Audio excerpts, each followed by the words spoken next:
পালিয়ে বিয়ে করা শরীয়তের দৃষ্টিতে কি বৈধ? পালিয়ে বিয়ে করা যুবক পোলাপানের প্রশ্ন নিশ্চয়ই।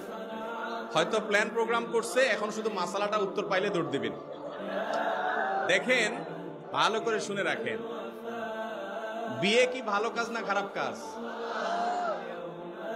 খারাপ কাজ? ভালো কাজ।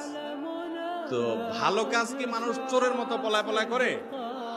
চোর চুরি করতে না পলায় করে? আপনি কি চুরি করতে যাচ্ছেন?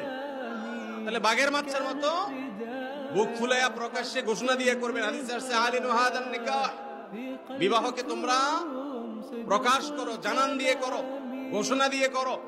এটা লুকায়া করার জিনিস না। যুবক ভাইয়েরা, ঘোষণা দিয়ে তো করতে পারবেন না, কারণ উত্তম মধ্যম পড়বে, বাপ মারা ধুইয়া একা একা সারতেছেন, সেজন্য পালানোর ধান্দা করতেছেন।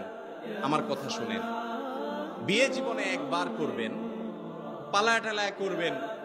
যে মেয়ের হাত ধরে যাবেন বা যে মেয়ের যে ছেলে ফুসলায়া ফাসলায়া রাজি করাইছে পালানোর জন্য, মনে রাখবেন এই ভুলের কারণে সারা জীবন আফসোস করবেন, আর এই ভুলটাকে শুধরাতে পারবেন।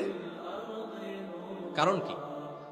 বিয়ের সময় মা বাবা, ভাই বোন, আত্মীয় স্বজন, এলাকাবাসী মিলে যে আনন্দ হবে, এই আনন্দ ওই পালায়া পালায়া চুরি করে বিয়ে করেন না কোনোদিন পায় না।